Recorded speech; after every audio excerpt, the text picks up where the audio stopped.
Our distinguished guests who are joining us today. So let me begin by recognizing Councilmember Martin Ludlow.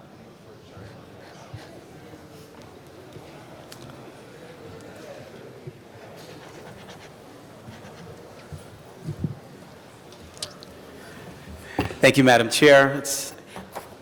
Good morning, everyone. It's a beautiful day in Los Angeles. Tom LaBonge and I were just noting that we both coincidentally took our families to Hoover Dam on Sunday. I don't know how that happened, of all the places we could have been.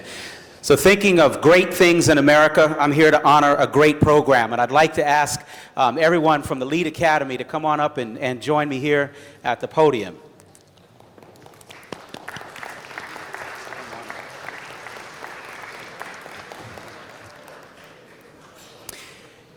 There are many things that you can brag about in this position, and many groups that we get to honor from time to time. This is a very unique program, and I think, colleagues, when you hear about it, you'll understand why it is so special and what makes it so timely.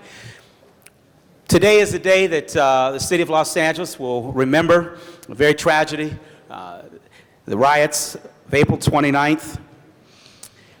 Not too long ago, we saw young people in South Los Angeles and throughout the city expressing frustration in their own ways. Well, standing here with me are some very amazing young people who are learning how to move their future in great, great ways. These young people are part of the Lead Academy, and the Lead Academy is a program that is teaching these young men how to become entrepreneurs and how to run and operate their own companies. And they are middle school students. I am standing here with the Martin family, who are the brainchilds of this, or the brain trust of this great idea. And I want to share just a little bit about my recent experiences with them at First AME Church. I was asked, as many of us get asked, to come in and speak to this group of young people about mentoring and about motivation and about how to give them sort of my own thoughts and ideas about moving their lives forward. And just before I walked in, they were hearing from the legendary Reverend Chip Murray. And let me tell you, the one thing you never want to do is be asked to follow Reverend Murray when you're giving a presentation. These individuals had just heard about ways of keeping their hopes high, their dreams large, and never believing for a moment that they can't achieve great things. The Lead Academy identifies at-risk students who have potential of becoming successful not only at completing high school, but becoming business owners and community leaders. These students participate in specialized tutoring, counseling sessions, and classes that teach them effective study habits, personal responsibility, real-world business skills, critical thinking, amongst many other items. Their real exciting part of this program is at the end of the two-year program, these students actually have the opportunity to design and operate their own businesses.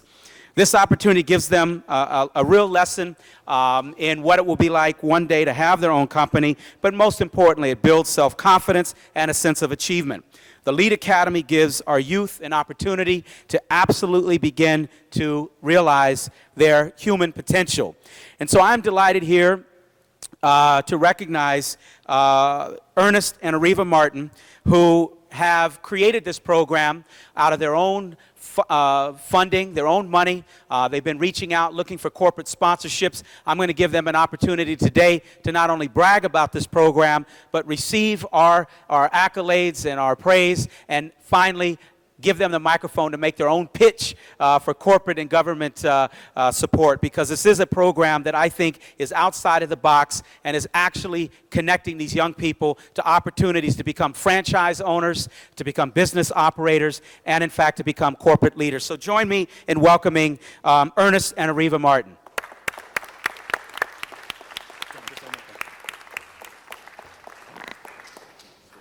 Allow me to begin by saying we're deeply honored to be recognized by the City Council and for all the support that's been provided by the City Council as well as the City of Los Angeles. The program started with a request by Mrs. Diane Farmer here for me to mentor her son, Brandon Farmer, and from there it kind of expanded to the point where we mentor and support 12 young people in a pilot program. This year has just been a pilot program, twice a week on Saturdays. There's been such a groundswell of support that our intention is in the coming year to expand the program to between 50 and 100 young people, and to take the services into the week and provide academic as well as personal responsibility and college preparatory counseling. Our studies have identified that throughout the city you have a group of young people sort of at the bottom, if you will, and they get a lot of recognition, and you have an elite group, if you will, at the top, but the vast majority of our young people are right there in the middle, and oftentimes they slip through the crack. So we're going to be calling upon local government officials throughout the state, as well as business leaders to build upon this program. We feel that by doing so, we know we can and will make a difference. So once again, let me just add that this was not an individual effort. It's been a collective effort, and I'd like to recognize personally our lead advisors, Ms. Cheryl Gully, Ms. Diane Farmer, and of course my wife. She would have words also, and I'd like to give them a round of applause as well. Thank you all so much. Once again, we're deeply honored. Good morning.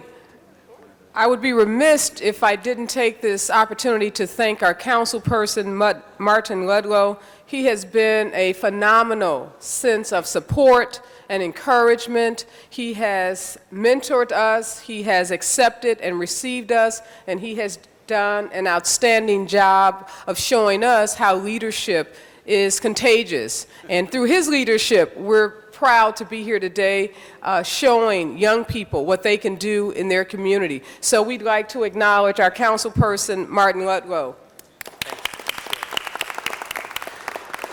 And just briefly again, children can do nothing without parents. We have a phenomenal group of parents that have been very supportive, and through their diligence and hard work, we have been able to do the things that we've done in this brief period, and we look forward to, again, the support and encouragement from City Council and from the leaders of this great city as we hope to encourage young people to become future community leaders, business leaders, and political leaders. Thank you. Thank you, Areva. And we were trying to put a little pressure on one of these young men to come up and say something, but I think just the fact that 1.5 million people are listening to them live on TV intimidated them just a little bit. So on behalf of the City of Los Angeles, it's my deep pleasure and honor to present you with this commendation recognizing the great work of the 21st Century Empowerment Incorporated, the Leadership Academy LEAD program. Thank you all so much. Thank you very much, Thank you, Mr. Madam. Ludlow, for bringing those fine young men together. Let me just recognize briefly Mr. Smith for just an introduction of a class, and then Mr. Villaraigosa will be making our next presentation. Thank you, Madam President. I'm very pleased to introduce a class of special people that are here from Kennedy High School today. Kennedy, stand up and say hello. Right.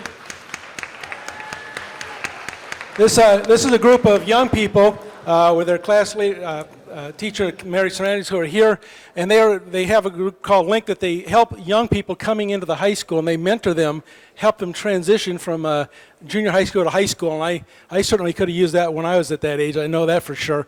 I didn't do a very good job. So anyway, glad to have you here from Kennedy High School, a great high school in Granada Hills, the home of Wendy Gruhl, former student body president, cheerleader extraordinaire.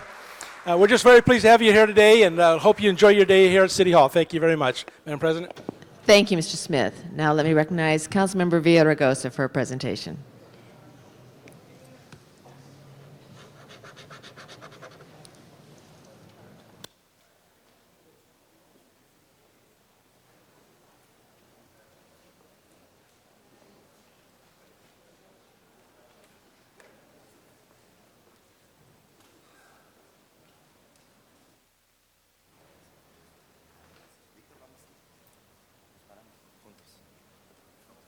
Sí, sí, todos.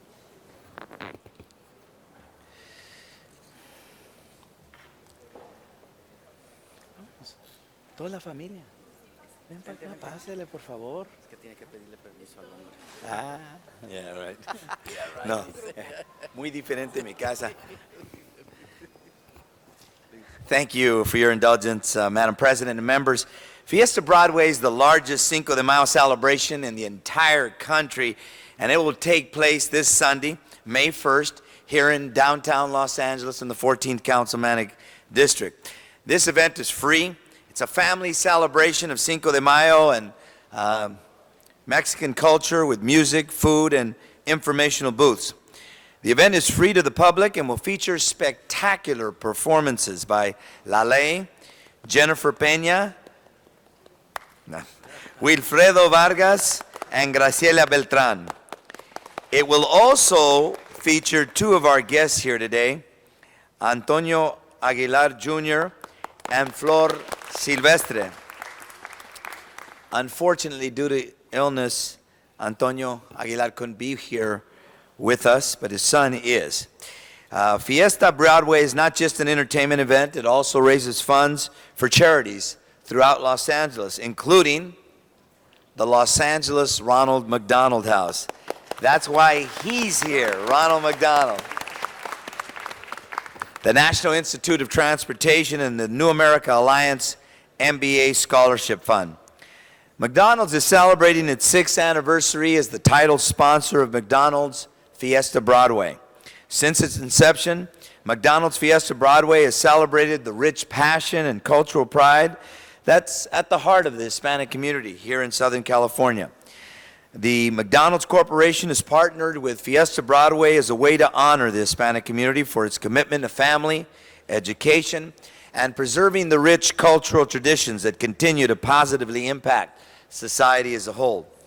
Fiesta Broadway is one of several community programs that McDonald's supports for the benefit of Southland's Latino community. They also support Mec Mariachi. Did you hear that one? Mec Mariachi. Y el Folclórico Juvenil program, a youth celebration of traditional Mexican music and dance.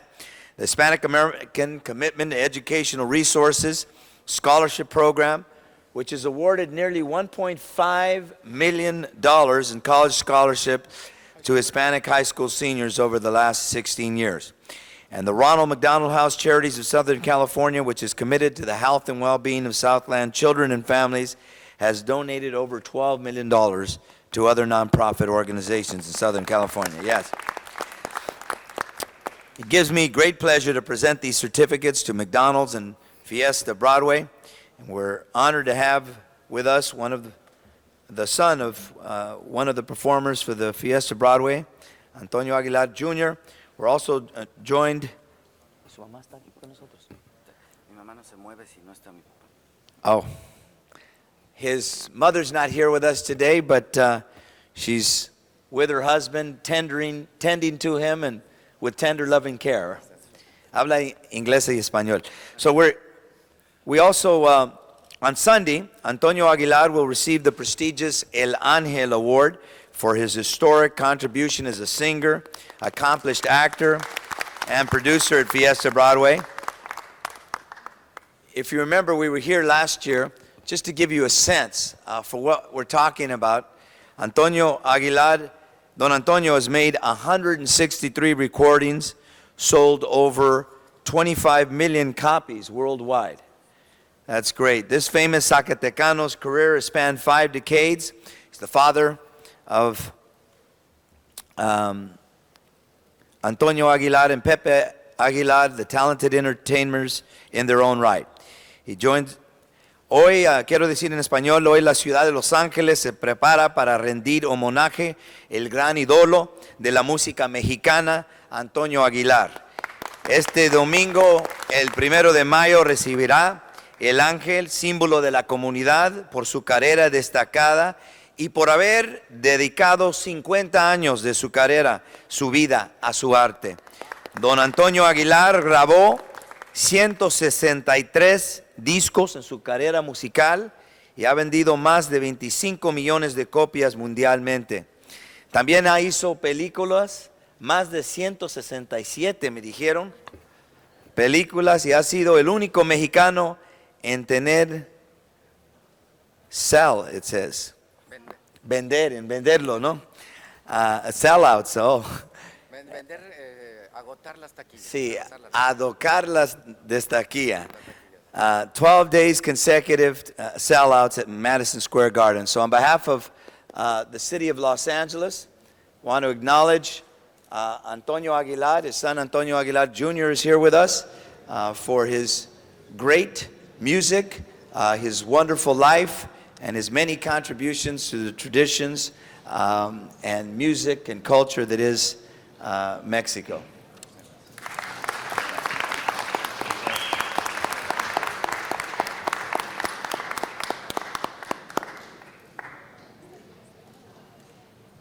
And also with us, of course, is Ronald McDonald, always in the community. And I want to say to Ronald McDonald, thank you for all the charities. You are the bane of all the parents who, as we travel by McDonald's with the kids who want to go inside, but we love you anyway. And we want to say to you that thank you for putting cheer in and a smile on the face of young people, for all the charities that you're involved in, for sponsoring Fiesta Broadway Day. Congratulations.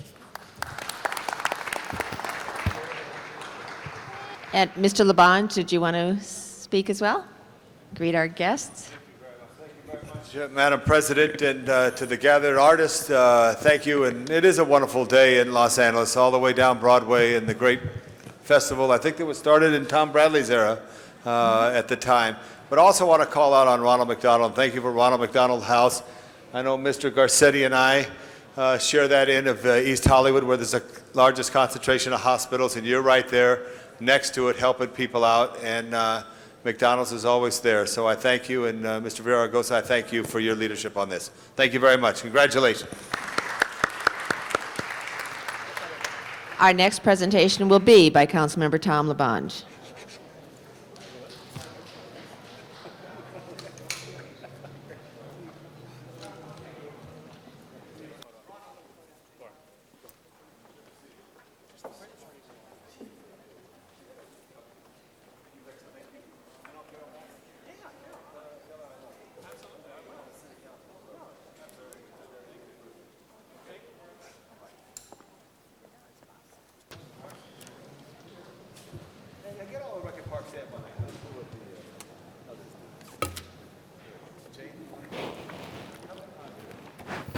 Thank you, Madam President.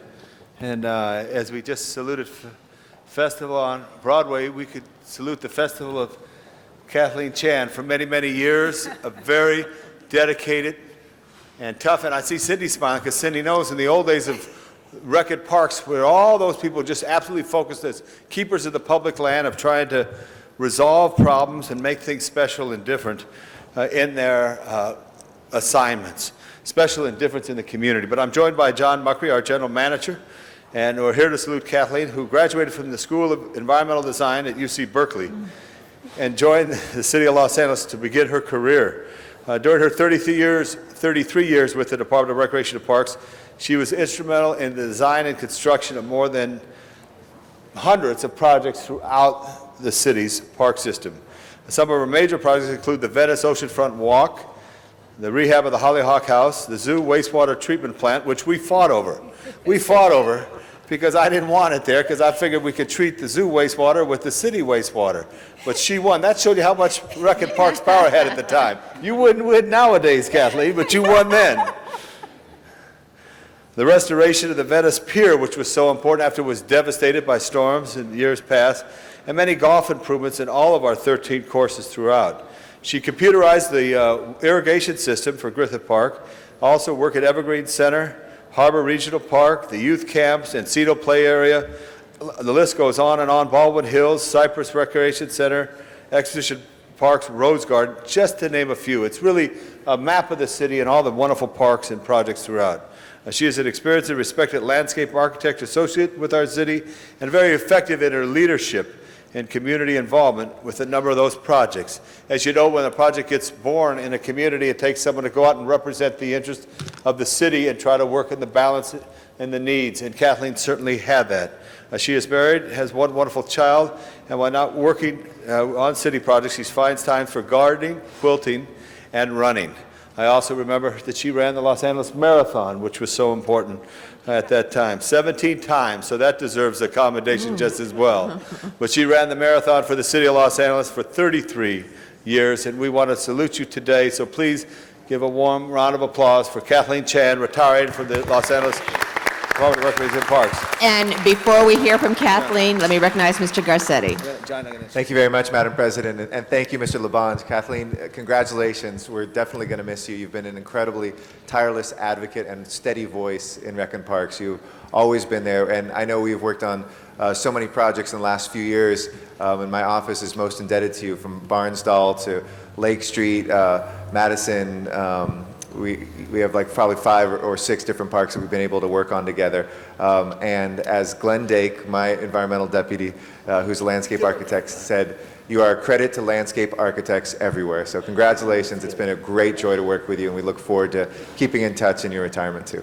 Good. And let me say, Kathleen, I actually read and I was happy to sign the resolution that Tom presented, but it didn't mention Potrero Canyon. I don't know how a resolution could be presented to you and not represent Potrero Canyon in the 11th district that everyone drives by on the Coast Highway, an immense, immense and immeasurable project that really got off the ground or on the ground as a consequence of your work, and even now continuing to work with the Citizens Committee, who now is looking to the light at the end of the tunnel and how it can be landscaped and made. You bring your real skills to bear.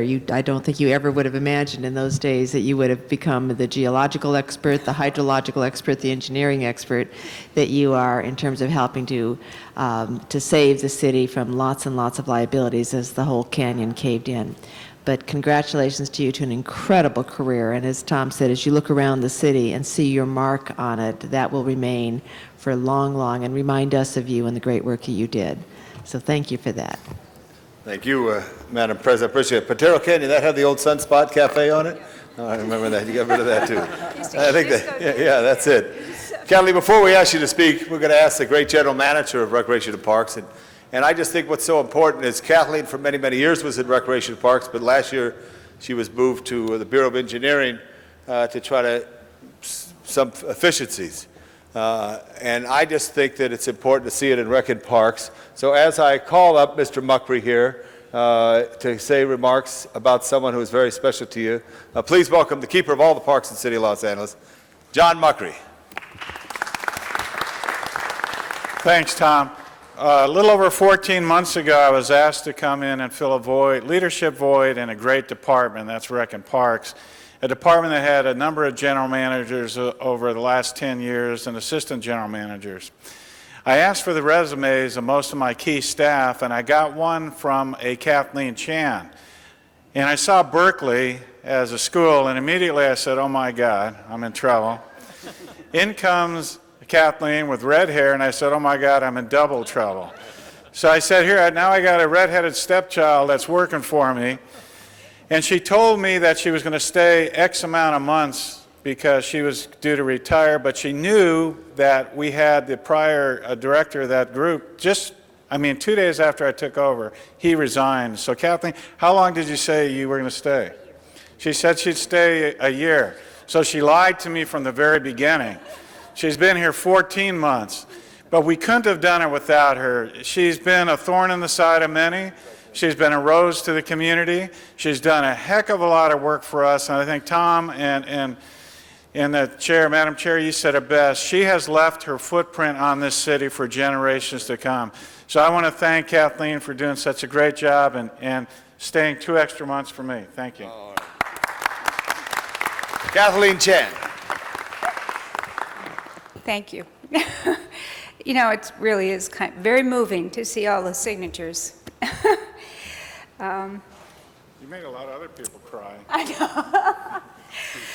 Cindy, the reason Petrero's not there is because I didn't get it done.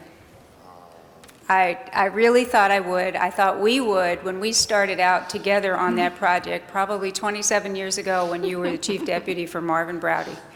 So we have a long history of working on that project, and what your constituents probably don't realize is that even though that resides in your district, it really was a citywide problem, and you should not have had to bear all of the problems that we've had getting it from one place to another all by yourself. But I appreciate this. I'm really moved. I've worked with so many of you in this room for so long. A lot of you feel like family. I mean, Tom and I go back 30 years. What was your maiden name? I remember your maiden name. What was it? It was Hunt. Hunt, Kathleen Hunt. You know, the city attorney and I have worked on cases together over contractors, and Glenn and all of your wonderful deputies, Kathy's sitting there, standing over there, Matt's over there. You know, they're all people who I've just enjoyed working with. I enjoy what I do, and I've just had a wonderful 33 years. Thank you. Oh, thank you, Kathleen. We're going to take a picture of back. I got it one more real quick. Can you take a picture back in 1 minute? Thank you, Madam President. And, Thank you very much, Mr. Last Lubin. presentation here is a delegation that's visited our City Hall. So as they come into the building, I'd like to call for a special moment at that time. Thank you, Madam President. Thank you. Our next presentation will be Councilmember Reyes. And again, we need the council members who've been here, who seem to be shown as absent, to come back so we can call the quorum into order. Buenos dias, good morning, folks. I'd like to call up the folks that have been instrumental in Arbor Day. There's a resolution from my colleagues. We have with us from Public Works, Director Bill Robertson, George Gonzalez, Assistant Director Tom Thomas. From Rec and Parks, John Muckery, very popular guy. Teresa Prosovitz, Mark Mariscal, and I believe Claire Marta Kenyon from the Committee Forest Advisory Committee. She is the chair. Colleagues, this is a resolution where I want to read a couple of whereases here. Whereas throughout the nation, people celebrate and recognize April 29th as Arbor Day in recognition of trees cooling our cities, fighting pollution, conserving energy, providing habitat for wildlife, and enhancing our neighborhoods. And whereas the City of Los Angeles has recognized the value of the thousands of specimen trees within the city limits and has consistently supported the planting and maintenance of its 680,000 street trees and 850,000 park trees. Whereas the Bureau of Street Services, Tree Division, the Department of Rec and Parks, Forestry Division, and the Department of Water and Power, through their maintenance of the city's urban forest, have been instrumental in the city's 19th consecutive year of recognition as a Tree City USA by the National Arbor Day Foundation. Now, therefore, be it resolved that the Mayor, the City of Los Angeles, City Attorney, and Controller, the City of Los Angeles, by adoption of this resolution, hereby recognize April 29th as Arbor Day and the city's 19th consecutive honor as a Tree City USA, and continue to promote tree planting, which enhances the quality of life in our communities. It's with great pleasure that we join to extend best wishes for a memorable and successful event. And colleagues, we talk about trees, but these departments have done a tremendous job in bringing together communities. The other weekend over at Sycamore Grove Park, we had kids in their green t-shirts who are always supporting the environmental issues, cleaning up our sidewalks, our streets. They interconnect with the nonprofit groups. They establish a network, and they do all this on top of the work they do every day. So they have been instrumental in stimulating awareness.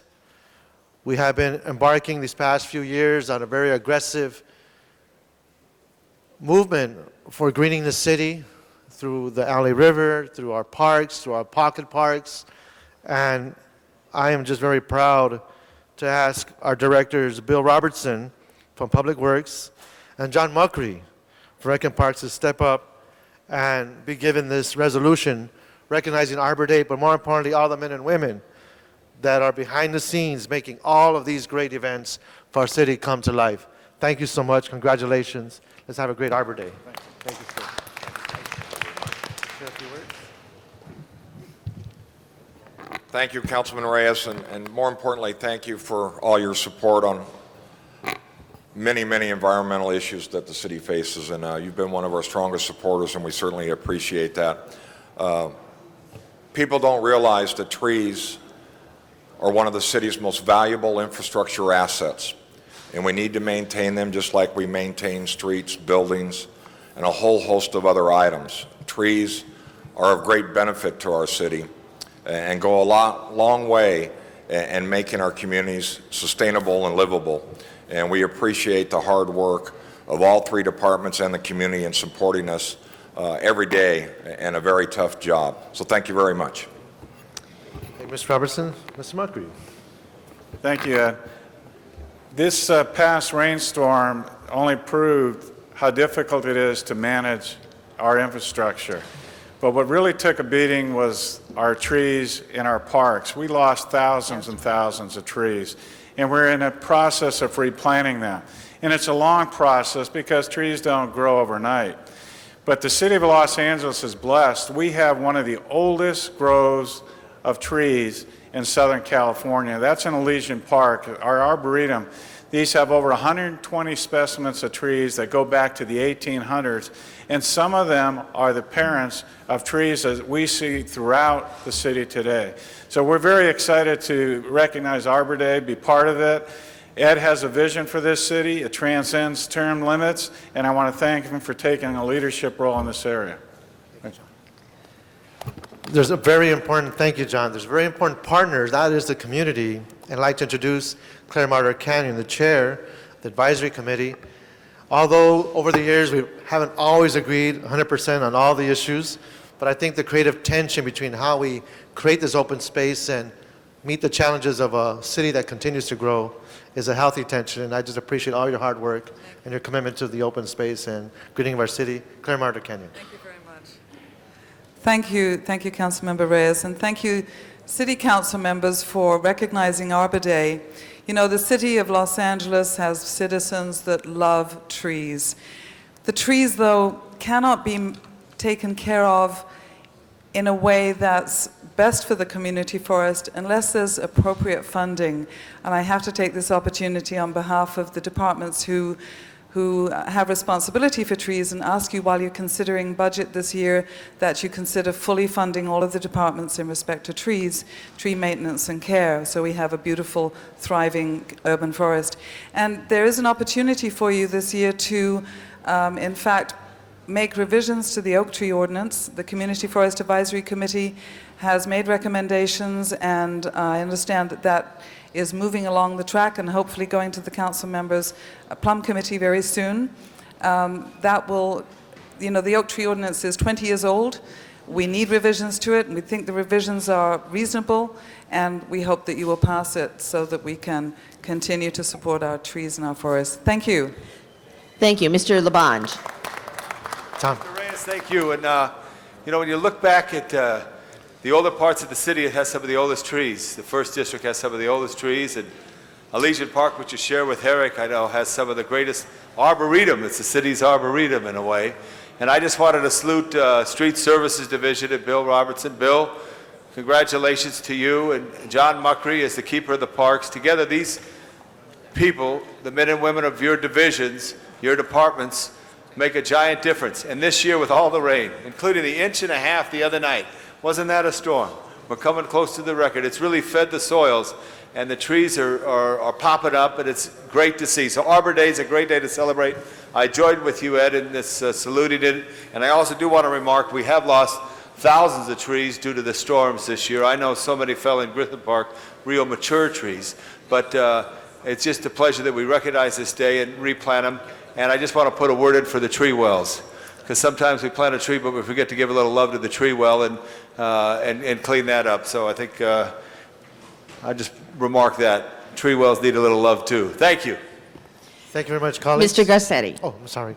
Just very briefly, thank you, Ed, so much for doing this, and it's so wonderful to have our strongest tree advocate in the city here as well, and so many folks in the forestry committee. But we have a movement, I think, of urban foresters, and one of the things that's policy related, which I know Mr. Reyes has been a great champion on too, is looking at the heritage tree ordinance. And in this coming year, as we look at that and zero in at least on 4 trees at the beginning, that expanding the oak ordinance or building on the oak ordinance will be a great thing to do. And John Quigley, the guy who sat in the oak tree for many, many, many days up in Santa Clarita to protect Old Glory up there. I just spent 3 days with him in the Arctic North, and his next project is going to be a tree-sitting project throughout all the cities of America to commemorate Arbor Day. And I think next year is going to be the launch, he said, where he's going to get politicians up in trees and things like that. So I'm sure we can see Ed Reyes in a big oak next year. As long as you join me with a sycamore. Thank you very much, folks. Thank you Have a very great much, day. Mr. Reyes. Let me recognize Mr. Labange for let us call the roll. We do have a quorum, so let's call the roll. Cardenas, Garcetti, Gruel, Han, Labange, Ludlow, Miskowski, Parks, Perry, Reyes, Smith, Vitigosa, Weisstein, Padilla. 10 members present and a quorum, Madam President. All right. Why don't we run through the initial start of the business? First order of business will be approval of minutes. Mr. Weiss moves. Mr. Park seconds. The minutes are approved. Commendatory resolutions for approval. Those are also approved. On the regular agenda, item 1 is a public building and safety assessment item, notice for public hearing in Council District 1. Mr. Reyes? Madam President, we can continue that for 30 days. All right. Per Mr. Reyes' request, we will continue item 1 for 30 days. That would be May 31st. No objection. Next item 2, is an item for which public hearing has been held. Item 2 is before us, members. Anyone wishing to speak? If not, open the roll, close the roll, tabulate the vote. 10 ayes. That is approved, but we'll go over for 1 week. Mr. Cardenas. Yes, Madam President, I need to extend to continue item number 16. All right, Mr. Next items on the agenda are items 3 through 20, and they are items for which public hearings have not been held. All right, Mr. Cardenas has requested item 16 be continued for how long, Mr. Cardenas? Till Tuesday. Till Tuesday. All right, continue one council meeting. The other items, we have a card on item 20, so we will call that special. Any other specials, members? Items 3 through 19. Items 3 through 19 are before us. Seeing no specials, open the roll, close the roll, tabulate the vote. 11 ayes. Those are approved. Let me now recognize Mr. Labange for a special introduction of some visitors.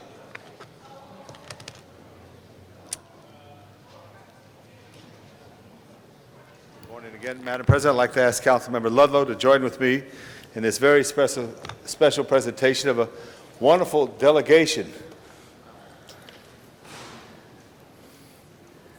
We also joined on behalf of Mayor Hahn to make this presentation. This is the very special delegation of the Taekwondo Cup of the City of Los Angeles. We're greeting this delegation from Korea to join in this first event to be held tomorrow evening at the Los Angeles Memorial Sports Arena. It'll certainly be an exciting event. It starts off at 5 p.m. Taekwondo is the national Korean sport which gives spiritual strength in the form of martial arts, which is so important. We all need that kind of strength, and I think Taekwondo does that. There are some very special people I got to call on to speak first on this effort here, but you can see this is a great delegation, and we want to welcome you to the City of Los Angeles. And before we go on any further, I'd like to introduce someone I'd never like to challenge in Taekwondo, my great colleague, Martin Ludlow. And you didn't know, but that's what I was going to do. I was actually going to see if we could do it. If we could do it. No. Well, I just so honored to be here with Councilmember Labange. My son Desmond is just getting a green tip in Taekwondo, and the sport and the concept is such a great thing for so many people. Confidence building, character building. And not the least of which is physical conditioning. And so we're looking forward to it. I'll be there. I'll be there with Councilmember Labange. We welcome you to LA. We're glad that this tournament is here, and best of luck. Kamsahamnida.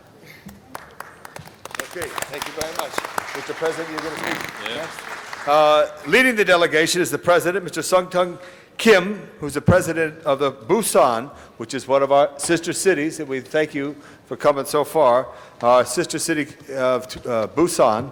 But please welcome Sung-Tung Kim. Thank you. President.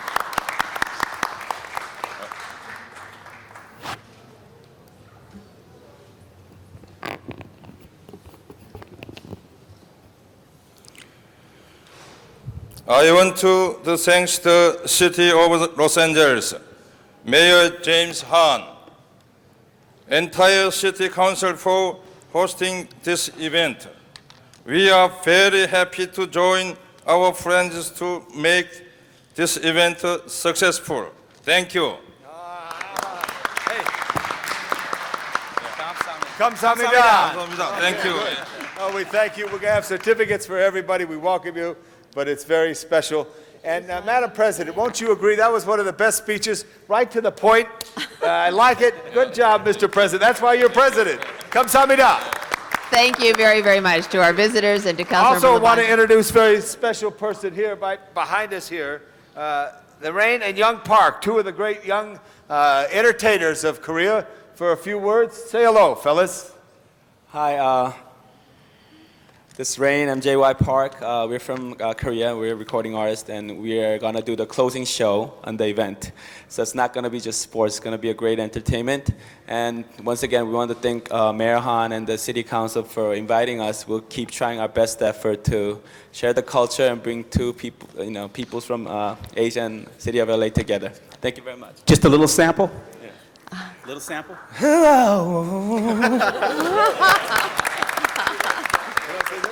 Yeah, thank you. Thank you very much. All right. Hey, do that. Thank you. Thank you very much. Who else? Do that. Yeah. Thank you. Thank you very much. Thank you. Thank you very much. Who said that, huh? Elvis. Thank you. Thank you very much. I like it. Thank you very much. We were Councilmember- just informed by the mayor's office that you've written songs for Puff Daddy and Will Smith. Just Will Smith. Just Will Smith, not Puff Daddy. All right. All right, good job. Congratulations. All right, we're going to take a little group shot. Madam, back to you. And let's give these great friends of ours from Korea a welcome for the Taekwondo special. Thank you very, very, very much, Mr. Labange, Mr. Ludlow. As soon as we are ready, we will go into the public comment period, and we only had one item called special for a card, members, so we will...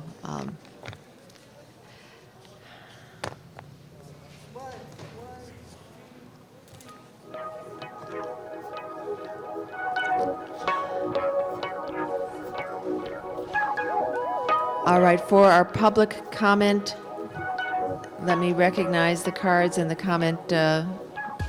commentators who want to come forward. First will be Mr. Don Garza, then Manuel Hernandez, Juana Benavides, and Alberto Tlatoya.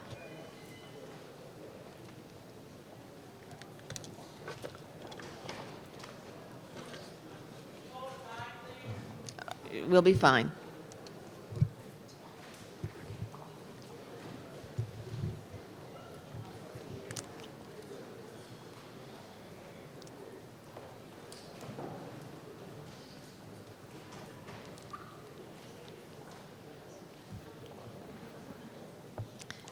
Mr. Garza. Did we lose everybody? Where'd they go? As many of you already know, my name is Don Garza, and I live in an area of town called Central City East, which of course many of us call Skid Row. There are many advocates in Central City East, many nonprofits, who have gotten together, and I'm very impressed with what they've been doing. And one of the things that they've been doing is they've started a senior lead officer meeting in the 1H29 area, and the residents have been invited. The nonprofits are working together.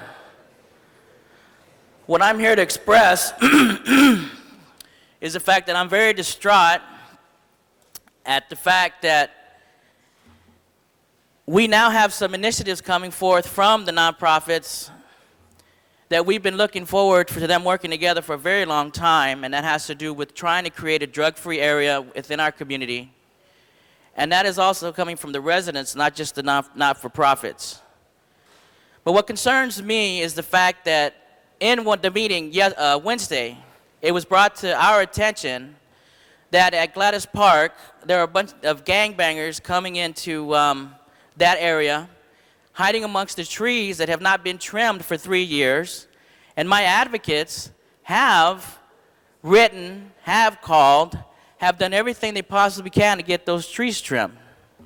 I guess today's not a very good day to be here speaking because there's nobody listening.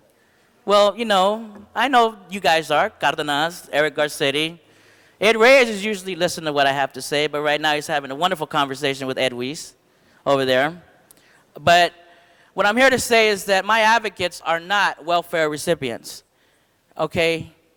These guys may sometimes get 6-figure incomes, 5-figure incomes, but it upsets me very much when my advocates are ignored for 3 years asking to have trees trimmed at Gladys Park. That area is in the 14th Council District. There's nothing really I can do about it because I'm across the street. On my side of the street, I have access to my council person. I can call her directly, I can email her, I can do whatever I can to get attention for my side of the street to make sure Public Works needs to do what they need to do. But there are reasons why my advocates do what they need to do, and I got upset. I got hot at that meeting, and I got mad. And the reason I got mad because it's falta de respeto. Eso es falta de respeto de la gente que están procurando para mí y la gente ahí, nosotros que no tenemos otros recursos. When people are ignored that take care of the poor and those that suffer are ignored, there's seniors that live next to that park that are under siege. Now, I'm grateful for every one of you that showed up to celebrate with the family down there, the opening of the Midnight Mission. That I am grateful for. But if we're going to move forward, if our nonprofits are now getting close, and our senior lead officers and the businesses are getting close with this initiative, it really makes me upset to the point of tears and hopelessness when our city fathers can't even trim the trees when my advocates ask them to do it, and they've been asking for 3 years. Por favor, ayúdenos. Okay, that's all I'm asking. Give me that hope that when we come here and we make those initiatives and our senior lead officer leads us in trying to change legislation so we can get those drug dealers out in front of the missions and where the people are recovering, that it can happen. And I know you guys have committed yourselves to helping us because I was here when you guys voted when they had the anti-war resolution. I remember that. And that's why I come to you, because I remember your commitment to those of us in my community to work together for us. So I'm asking you, could you please trim the trees, send us a message that when we start these initiatives and when we want to change what's going on in our neighborhood, that those little things will show us how much of a commitment you have. Y por favor, Antonio Villaraigosa, Okay, Mr. help Garza, I'm us going out. to ask you to thank Yes, you. I'm done. All right, the next speakers, please.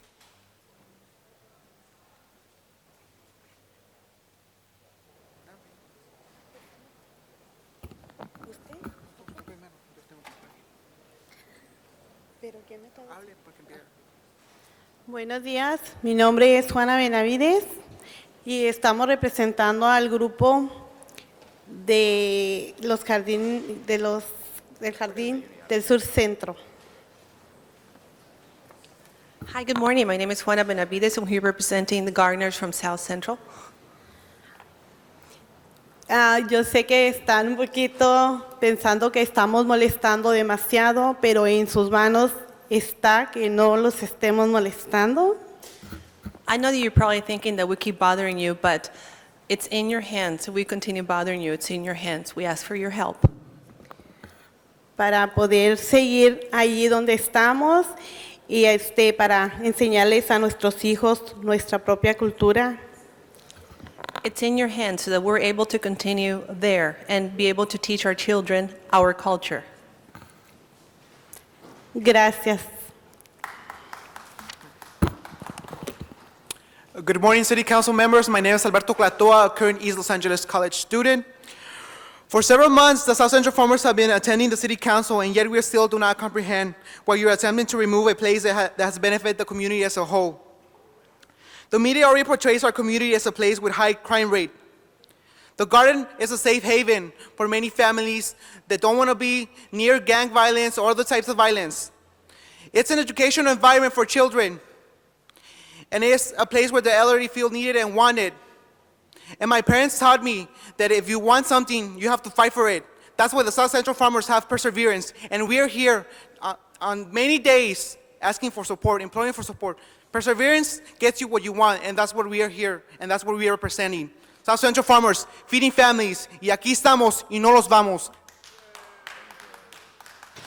That concludes our public hearing and public comment. Mr. Clerk, what remains on the desk? Item 20 was called special for cards from the public. All right, item 20 is now before us. Let me call Sylvia Lynn Hawkins. Good morning, everyone. On item 20, I would say no to taxes until it is clear that Sharon's style of cheating is corrected. It cannot just use a credit card and fake they have money on the card when they don't. It is just a digital machine as they hit one number that is saying approved. They are not paying their gas, insurance, or card bill.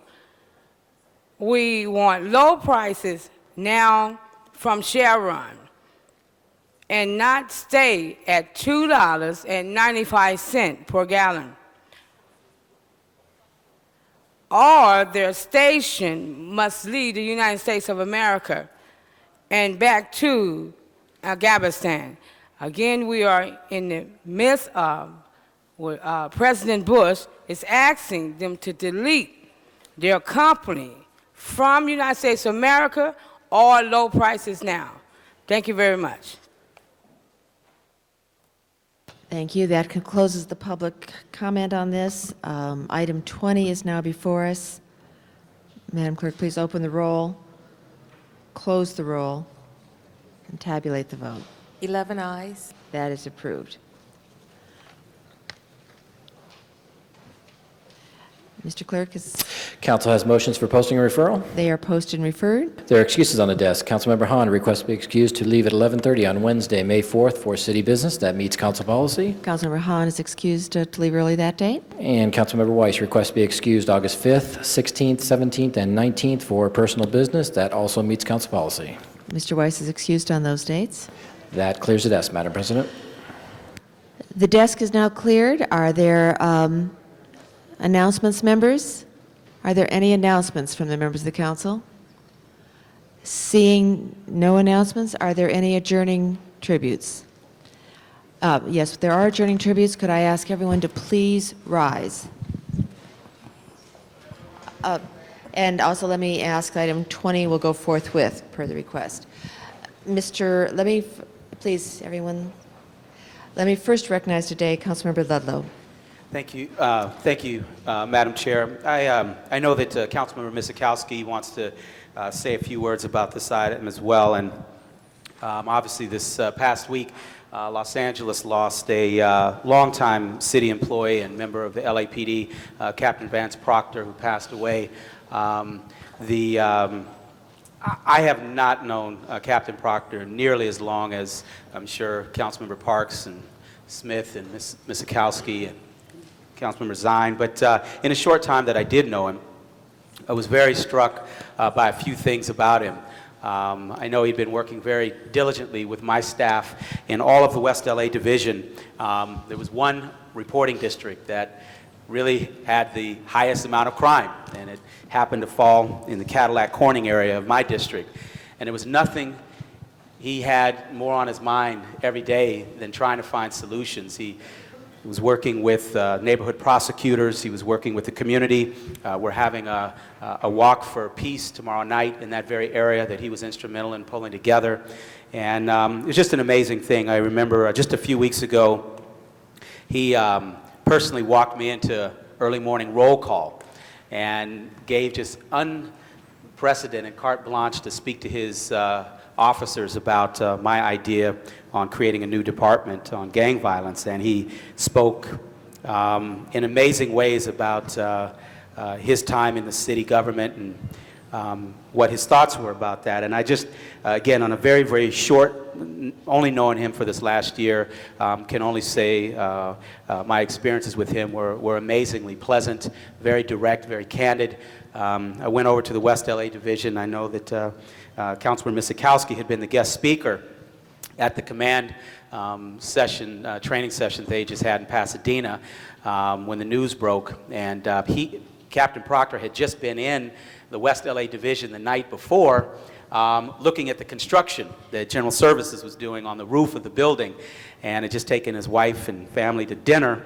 And even though he had been ill, this was a great shock to many officers that had worked with him, and he had just come into the division and been doing some amazing things. And so I can honestly say that there are many, many people in the West LA Division, in the small section of the West LA Division that is housed in my district, people in the community that had seen Captain Proctor's presence, had seen his compassion and his desire to really see that reporting district absolutely be turned around. If there was one thing he wanted to walk out of that position with, was knowing that the worst reporting district, crime-wise, was going to be the best when he left. And so just ask that we all adjourn in his memory, and I know there'll be other people who would like to share.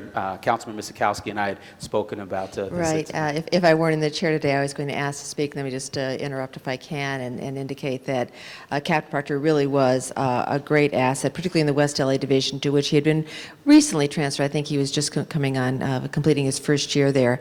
But not only was he paying attention to that area of the district which needed the focus the most, but I know that both Councilmember Weiss and I, whenever we called him, and more recently he had been out on a number of occasions. There wasn't an organizational meeting, a homeowners meeting in the Brentwood or the Bel Air area recently because of a rash of burglaries there and some concerns from the community, that he appeared at every meeting with presentation, with calm, with telling the people what they could do themselves to help the situation, but also to bring facts to bear. He had a very calm demeanor about him and really inspired confidence and inspired the confidence in LAPD that we know all of the officers can bring. It's rather remarkable. He was born in 1944 and, as indicated, just passed away suddenly Wednesday night after having joined LAPD in 1967, a 38-year career as an LAPD officer. Obviously could have taken retirement at any time in the past, but chose to stay there, chose to be a part of it. And when Mr. Lello talked about him coming into the station and what a boost that was for his troops to see him, because he had been ill, had a minor setback, was recovering, and was showing up Monday night to say, I'm back, I want to see what's going on, I'm coming back. And so suddenly to have this tragedy happen on Wednesday is a real blow to those people who he was inspiring. And let me call on Mr. Weiss.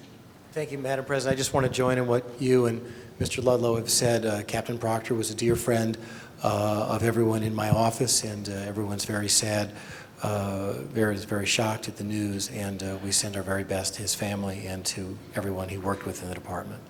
Mr. Smith? I spoke to his wife just this morning. Vance and I were very close personal friends, besides a professional relationship I had with him in Devonshire Division.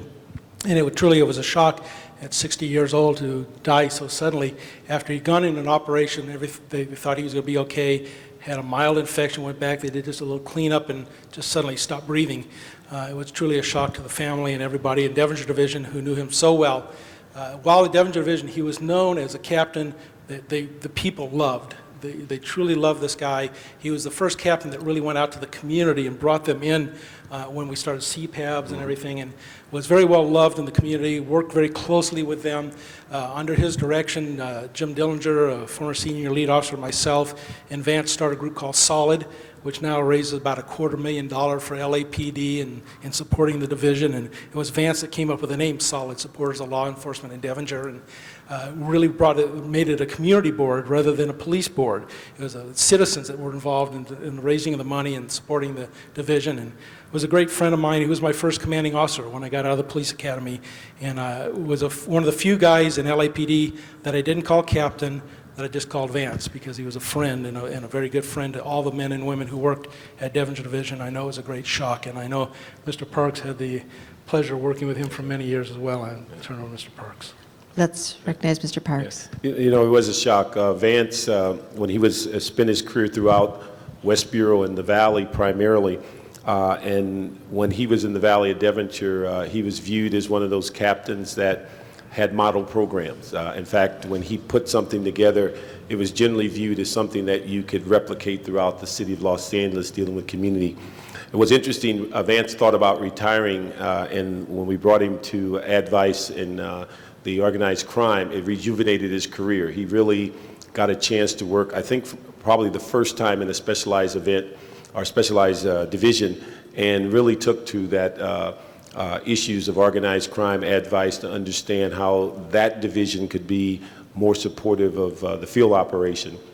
And now, probably going to West LA, he was back to his first love, back into patrol, which is what he had done a great deal of. But it was a shock, and there'll be few that have administratively and leadership-wise that could match him in LAPD. He had a tremendous knack of administrative controls and quality programs. And let me just add, he is survived by his wife, Nina, a son, Todd, daughter, Lisa, and 2 grandsons, Ryan and Robert.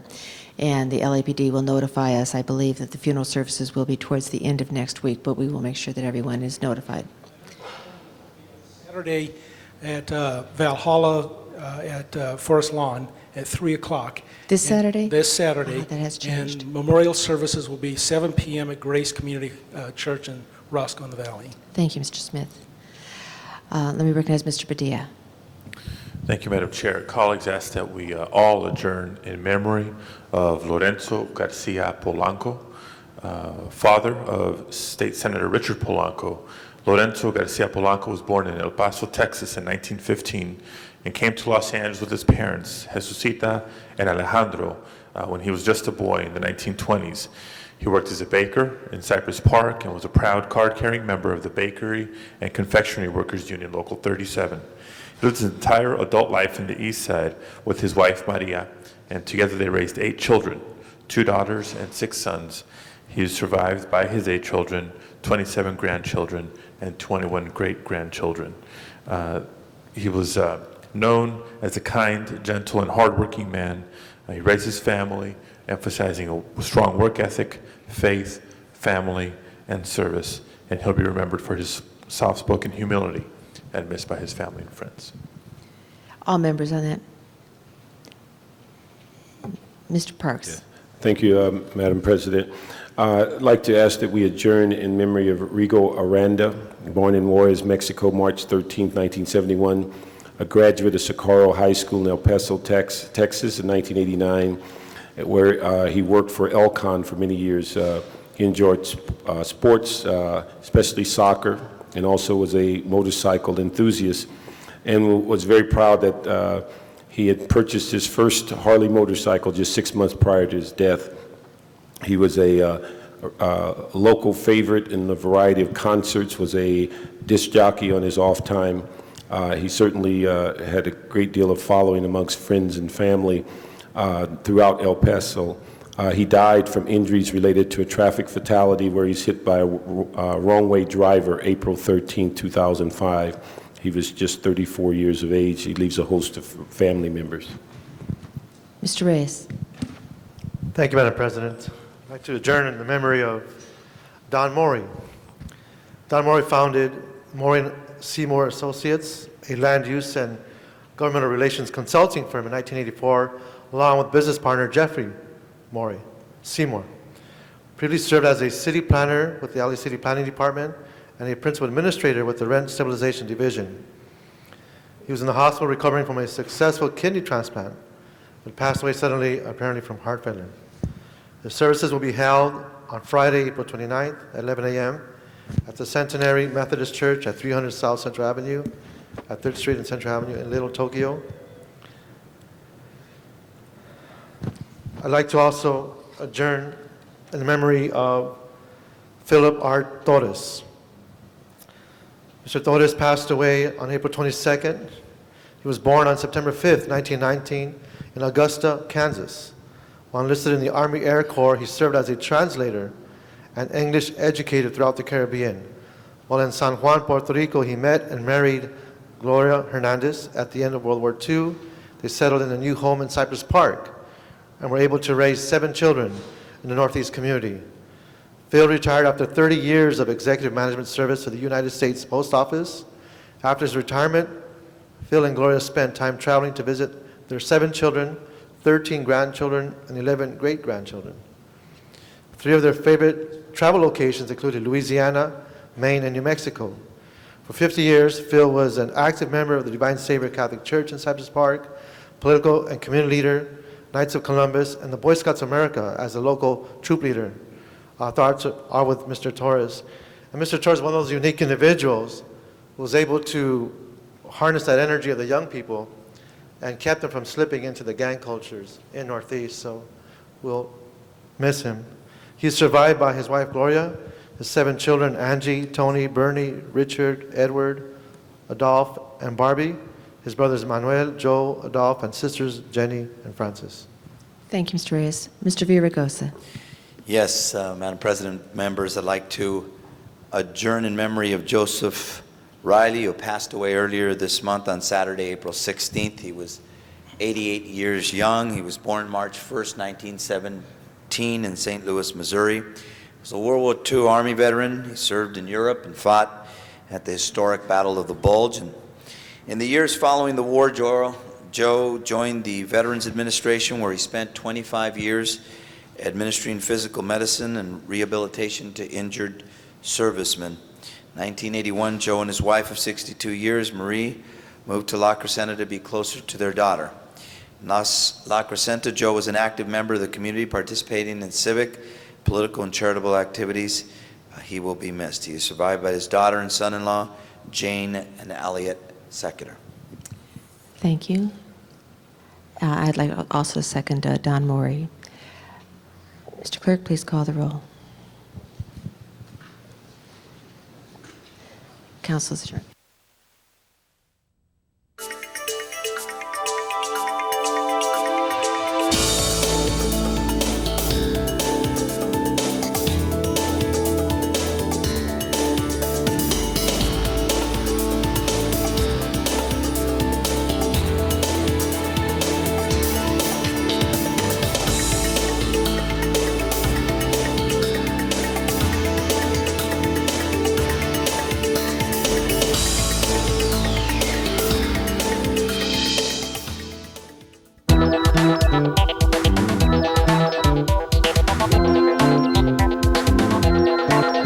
You are watching LA City View, Channel 35. Your city, your channel.